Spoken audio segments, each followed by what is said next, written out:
আমরা কালীকুলের অন্তর্গত ভৌগোলিকভাবে তান্ত্রিক ভূগোল বা আমি এটা তান্ত্রিক জিওগ্রাফি বলবো, বিষ্ণুক্রান্তা বিবিধ কালী শ্রীকুল সাউথ। কিন্তু কালীকুলেই দশমহাবিদ্যার পূজার প্রচলন আছে, সমস্ত মহাবিদ্যার পূজার, এমনকি শ্রীকুলে ততটা নেই, ওখানে আরও অনেক কিছু আছে। কিন্তু আমরা তো ওই রকম ষোড়শী, কিন্তু ইদানিং যে হোয়াটসঅ্যাপ, ফেসবুক, ডিজিটাল মিডিয়া এই সমস্ত হওয়াতে অন্যান্য জায়গায় যেসব ম্যানিফেস্টেশন রূপ সেইগুলিও আসছে আমাদের, আমরা সহজে পেয়ে যাচ্ছি। ইদানিং শ্রীবিদ্যা চর্চার খুব একটা হয়েছে, প্রচলন হয়েছে। শুভ, সবই মায়ের রূপ আলাদা, তবে শ্রীবিদ্যার ট্র্যাডিশন সেই রকম কালী বা তারার যেরকম সেই রকম এত দেশে ছিল না, একেবারে ছিল না বলা যায় না। কারণ ওই যে সব দশমহাবিদ্যার পূজা হতো, তারপর শ্রীতত্ত্ব চিন্তামণি বই লেখা হয়েছে এবং কামাখ্যার সাথে অনেকে শ্রীবিদ্যার লিঙ্ক করেছেন। কিন্তু এখানে কতগুলো বেসিক ব্যাপার বুঝতে হবে, যারা জানেন তাদের জন্য তো এই ভিডিও নয়, তো বেসিক ব্যাপার। এই যে কালী এবং শ্রীবিদ্যা বা ষোড়শী, সাউথে যে নামটা সবচেয়ে বেশি প্রচলিত ললিতা, ললিতাম্বা, আর আমরা বলি কালী। একই দেবীর দুটো রূপ, কাল থেকে কালী, সমস্ত কিছু গ্রাস করছেন, ধ্বংস করছেন, এই রূপটাই যেন ফুটে ওঠে কাল বললে। যদিও আমরা ব্যাখ্যায় বলি যে কালেরও উনি কাল, তার মানে ঈশ্বর। কিন্তু কাল বললে করাল, গ্রাস, উদ্যত, জিহ্বা, চামুণ্ডার যে রূপ কালীর। আর ললিতাও লালিত্য, যেমন ললিত কলা, সুন্দর, মাধুর্য, সৌন্দর্য, ঠিক যেমন কৃষ্ণের মধ্যে যা ফুটে ওঠে। বলা আছে কদাচিৎ আদ্যাপং রূপা ললিতা কৃষ্ণ বিগ্রহা। কালী কৃষ্ণ একই, কিন্তু ললিতা বিশেষ করে যে সেই আদ্যা ললিতা, কখন তার পুরুষ রূপী হচ্ছে শ্রীকৃষ্ণ। বংশীনাদ মাধুর্যেন মোহাত্যাখিলাং জাগাত। সেই ললিতার ক্ষেত্রে আমরা দেখি কদম্ব বনবাসিনী, মহিষাসুর মর্দিনী স্তোত্র তো এই ললিতার রূপটা এসছে, যদিও মহিষাসুর মর্দিনী সবটা মিলেই এসছে। তো কদম্ব বনবাসিনী, ত্রিলোচন কুটুম্বিনী শিবের আত্মীয়া, ত্রিপুর সুন্দরী মাশ্রয়। এবং ওনার মধ্যে সৌন্দর্যের প্রকাশটা সবচেয়ে বেশি। এই আমাদের যে তিনটি পুর আছে মিথোলজিতে, ব্রহ্মার লোক, বিষ্ণুর লোক, রুদ্রের লোক, আমাদের এই ব্রহ্মাণ্ডে মিথোলজি ব্রহ্মলোক, বিষ্ণুলোক, রুদ্রলোক বা শিবলোকও বলা যায়। তো এক বিশেষ সম্প্রদায় শিব আর রুদ্রের মধ্যে যে ভয়ঙ্কর ভেদ করেন সেটা অপ্রয়োজনীয়, অবাঞ্ছনীয়। তন্ত্র মতে এই পঞ্চশিব পাঁচজন এসেছে, তো ব্রহ্মা, বিষ্ণু, মহেশ্বর, এই তিন পুরের, ব্রহ্মপুর, বিষ্ণুপুর এবং রুদ্রপুর, এই তিনও পুরের মধ্যে যিনি সুন্দরী, ত্রিপুর সুন্দরী, তিনি প্রকৃতপক্ষে পার্বতী, সরস্বতী এবং লক্ষ্মীর সম্মিলিত রূপ। এই তিনজনেরই শক্তি, ত্রিপুরা। আমরা ভুলে অনেকে ত্রিপুরা সুন্দরী বলে, এটা ব্যাকরণগতভাবে অশুদ্ধ। কারণ সমাসবদ্ধ পদ সংস্কৃতে হলে যখন যুক্ত হয় সেটা আকারটা চলে যায়। যেমন কৃষ্ণা চতুর্দশী, কিন্তু সংস্কৃত ব্যাকরণ মতে এটা কৃষ্ণ চতুর্দশী হবে, এখানে সমাস হচ্ছে। কিন্তু দক্ষিণা কালিকার ক্ষেত্রে আমি আগে বলছি এই লজিকটা হবে না, আপনারা শ্যামাচরণ কবিরত্নের আহ্নিকৃত্যম দেখে নেবেন। তো এই যে ললিতা, লালিত্য, মাধুর্য খুব সুন্দর, মানে একটি মূর্তিতে আমরা ভয়ঙ্করের উপাসনা করছি এই এতদ অঞ্চলে। যদিও রামকৃষ্ণ, রামপ্রসাদ এরা কালীকে অনেকটাই ঘরের করে এনেছেন, কিন্তু কালীর মূল রূপ সেটা নয়। নিমগ্না রক্ত, সেই সমস্ত মানে লোলজিহ্বা, কৃশোদরী, তো কারাল বদনাং ঘোরাং প্রথমেই যেটা। আর ওদিকে ললিত, উনি মৃদু মৃদু হাসছেন, মধু মধুরে মধুকাইটা বাগান, উনিও যুদ্ধ করেছেন। লালিত্য আসলে এটা আমরা যদি একটু প্রাকৃতিক লেভেলে, প্রকৃতিরই দুটো রূপ, একদিকে রৌদ্র রূপ, একদিকে শান্ত রূপ, ভাঙছে গড়ছে। ঈশ্বর তাই, একদিকে ভাঙছে একদিকে গড়ছে। এটা কালী রূপ, একটা ললিতা।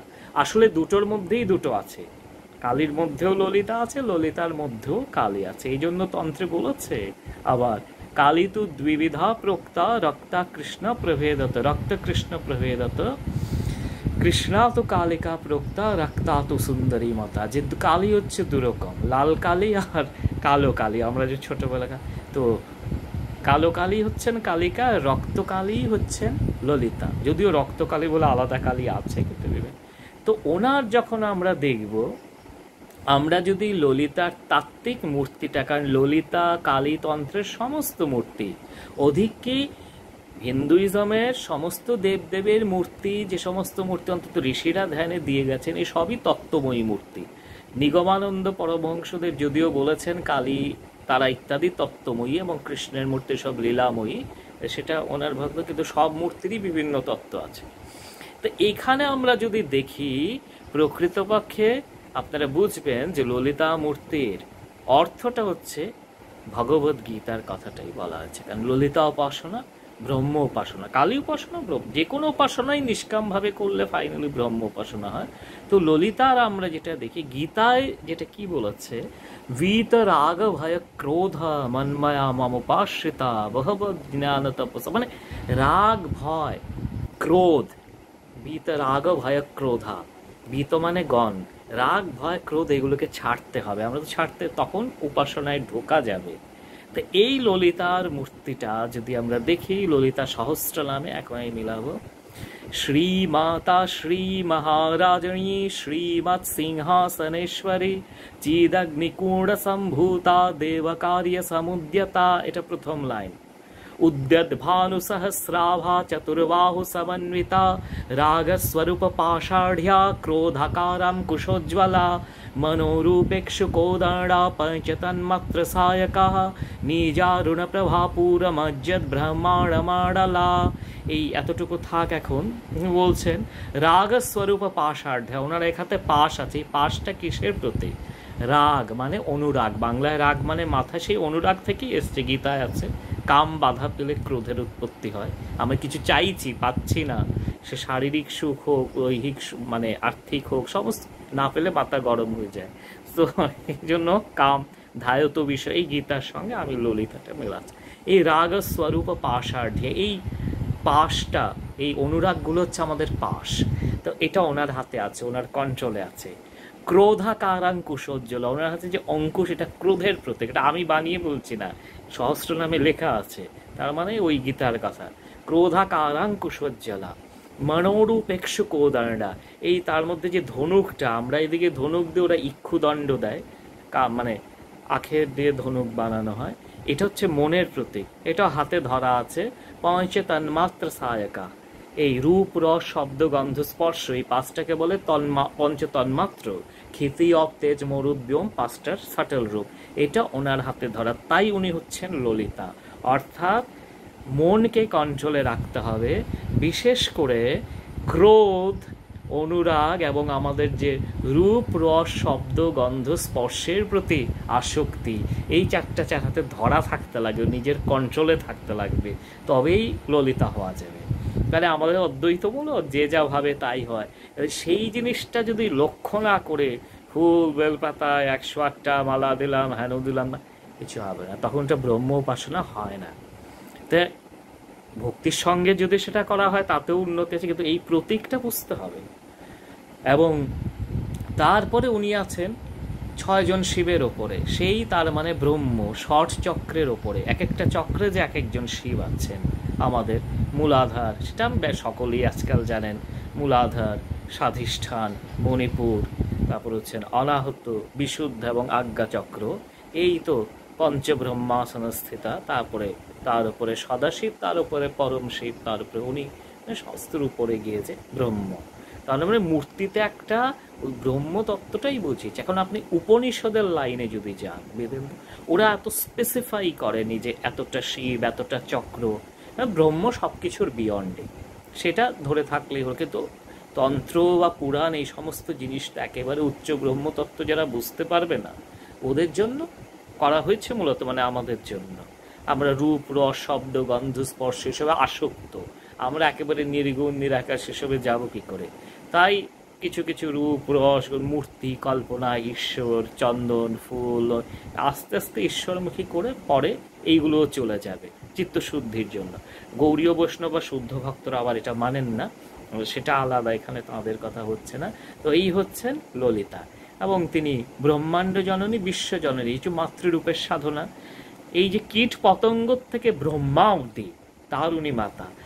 ব্রহ্ম কীট জননী বর্ণাশ্রম বিধায়িনী নিজাজ্ঞা রূপ নিগমা পুণ্য পুণ্য ফলপ্রদা, এই আছে।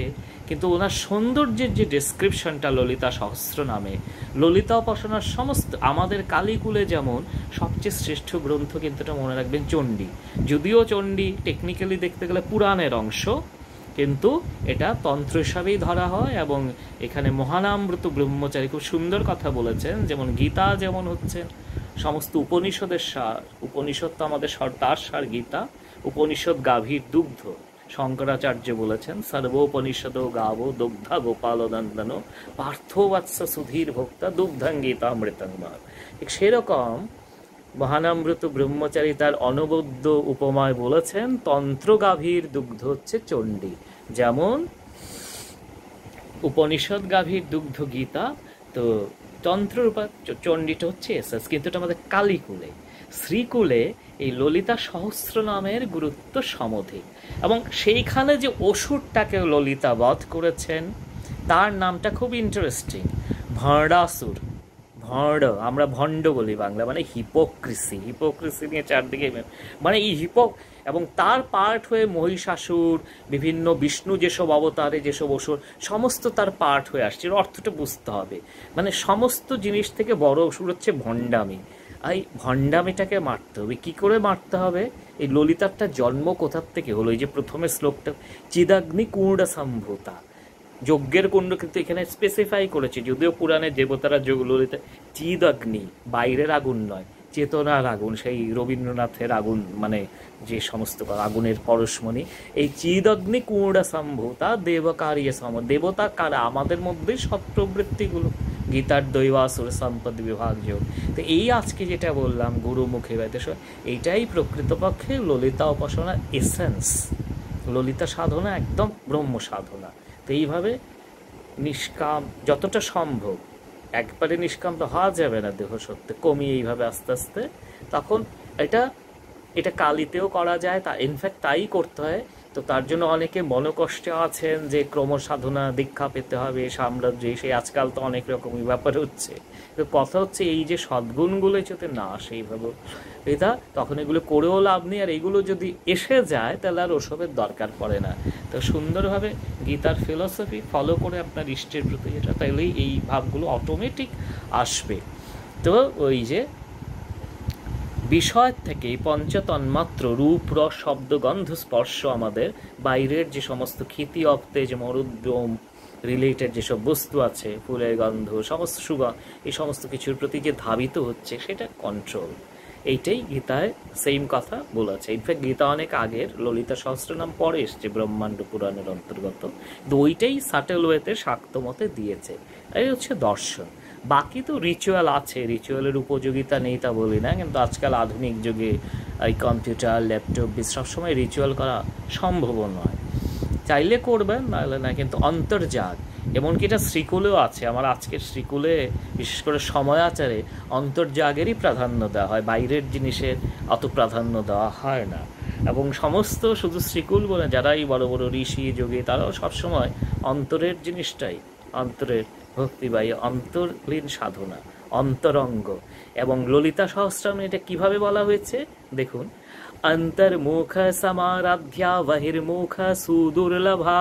এটা যারা যারা একদম মুখস্থ করে নিল, যে যারা অন্তর্মুখী, ইন্ট্রোভার্ট বলাটা ঠিক নয়, কিন্তু ওরকম মানে তাকে ভেতরে খুঁজছেন, ওইভাবেই তারা পাবেন। আর যারা বহির্মুখী, বাইরের রিচুয়াল সব খুঁজছেন, সুদুর্লভা, ললিতাকে পাওয়া যায় না। অন্তর্মুখ সমারাধ্যা বহির্মুখ বহির্মুখ সুদুর্লভা। তো এইভাবে ধীরে ধীরে ধীরে উত্তর আরও বলবো, আরও অনেক চন্দ্রের থিওরি আছে, নিত্যা, কিন্তু এগুলো বেশি বললে আবার সেই বহির্মুখটা হয়ে যায়। ওই ললিতার যে ধ্যান বললাম সহস্রনাম থেকে, সেটা অর্থ বললাম, সেটা ভাবনা করবেন।